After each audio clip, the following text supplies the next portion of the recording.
Assalamualaikum warahmatullahi wabarakatuh. Alhamdulillahirabbil alamin wa bihi nasta'in wa ala umuri dunya waddin. Wassalatu wassalamu ala asrafil anbiya'i wal mursalin sayyidina wa maulana Muhammadin wa ala alihi wa sahbihi ajmain. Disyukur pada Allah Subhanahu wa taala. Mari sama-sama kita panjatkan atas segala nikmat yang Allah berikan pada kita semua. Mulai dari nikmat iman, nikmat Islam, nikmat sehat walafiat, nikmat panjang umur, serta berbagai macam nikmat yang lain, termasuk nikmat menjalankan ibadah di bulan suci Ramadan. Salawat dan salam semoga terlimpah curahkan kepada baginda Nabi kita, Nabi Muhammad Rasulullah Sallallahu Alaihi Wasallam. Bagaimana kabarnya anak-anakku semua? Masih lancar puasanya? Semoga Allah Subhanahu wa taala memberikan kita kemudahan dan pahala dari amal ibadah yang kita lakukan di bulan suci Ramadan ini. Anak-anakku yang Pak Guru cintai, di dalam Islam ada kedudukan yang paling terhormat, atau setidaknya yang disebut dengan penerusnya para ulama. Rasul mengatakan al-ulama warasatul anbiya. Jadi ulama itu adalah penerusnya para nabi. Jadi ulama ini merupakan satu tokoh dalam Islam yang dihormati. Ada tokoh dari banyak tokoh dalam Islam yang merupakan seorang yang memiliki kontribusi terhadap ilmu-ilmu Islam. Satu di antaranya bernama Ibnu Hajar Al-Asqalani. Ada sebuah kisah menarik tentang perjalanan beliau dalam menjadi seorang ulama besar. Seorang yang kalau sekarang kitabnya itu yang terkenal adalah seperti Fathul Bari atau Bulughul Maram dan lain sebagainya. Nah, Ibnu Hajar ini kalau kita maknai secara bahasa, Ibnu artinya anak, Hajar artinya batu. Disebut dengan anak batu. Nah, pertanyaannya mengapa ada istilah itu dan itu kenapa itu disebut menjadi nama beliau? Jadi sebetulnya Ibnu Hajar Al-Asqalani ini bernama Ali bin Muhammad, ya. Ali bin Muhammad bin Ali bin Mahmud bin Ahmad bin Hajar Al-Kanani. Ya, jadi namanya ada Ali bin Muhammad singkat.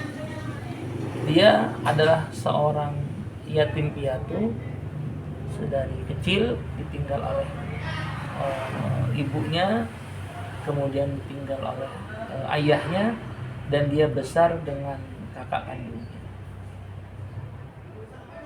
Ali bin Muhammad ini tumbuh besar di bawah asuhan kakaknya, kemudian dia belajar di satu madrasah. Dia terkenal siswa yang rajin, yang disiplin, tetapi memang juga dia terkenal sebagai siswa yang bodoh. Sampai pada waktu dia menjalankan aktivitas belajar, dia mengalami satu keadaan di mana dia putus asa. Mengapa, kalau bahasa kita mungkin, mengapa saya sudah rajin belajar, kemudian sudah disiplin dalam menuntut ilmu, kok kenapa ilmu itu tidak saya dapati, atau kemudian dia tidak seperti anak-anak yang lain, menjadi anak yang cerdas, yang memiliki ilmu dan lain sebagainya. Akhirnya Muhammad bin Ali ini kemudian meninggalkan madrasah, ya, pergi. Nah, kemudian terjadilah hujan. Akhirnya dia berteduh, ada yang mengatakan di rumah, ada yang mengatakan di sebuah gua. Nah, di saat itulah kemudian sambil menunggu derasnya hujan, kemudian dia melihat satu fenomena menarik, yaitu di mana ada air yang menetes tepat di atas batu. Sebenarnya tidak ada hal yang menarik sekali, tetapi hanya fenomena biasa. Tetapi dia melihat satu eh, filosofi atau pandangan yang luar biasa. Mengapa? Karena dia dapati dari tetesan air yang jatuh dari atas ke batu itu ternyata menghasilkan cekungan, ya, menghasilkan sebuah lubang, ya, yang kemudian dikikis oleh air. Padahal kita tahu tuh air itu sangat lembut, ya, dia menghujam dari atas ke bawah dengan lembut, sedangkan batu itu sangat-sangat keras. Kita bisa melihat bahwa berarti air itu menetes tidak satu kali dua kali, tetapi berkali-kali, sehingga batu itu menjadi cekung, ya, tidak lagi rata. Begitupun juga Muhammad bin Ali melihat batu tersebut.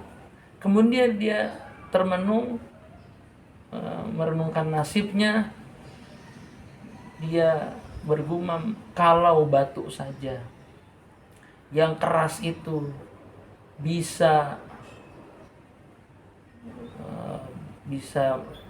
mencekung, ya, karena tetesan air yang terus menerus, apalagi dengan saya, ya, yang tiap hari ilmu itu saya pelajari, kemudian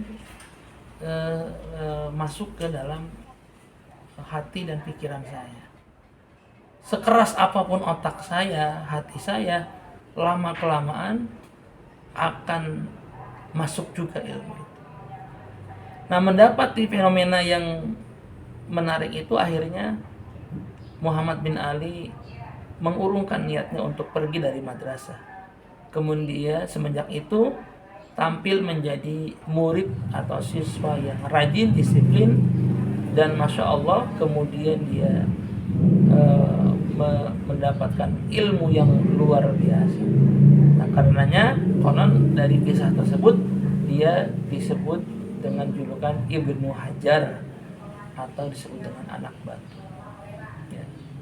Nah, ini menjadi pelajaran bagi kita sebagai seorang siswa, sebagai seorang pelajar.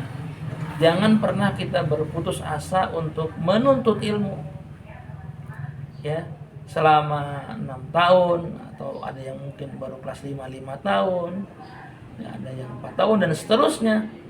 Ketika kita memiliki kesungguhan, niat ikhlas karena Allah Subhanahu wa taala, dan kita fokus dalam belajar, dan juga kita iringi dengan berdoa kepada Allah Subhanahu wa taala, insya Allah ilmu-ilmu yang disampaikan oleh Bapak Ibu guru akan meresap ke dalam jiwa kamu dan pikiran kamu.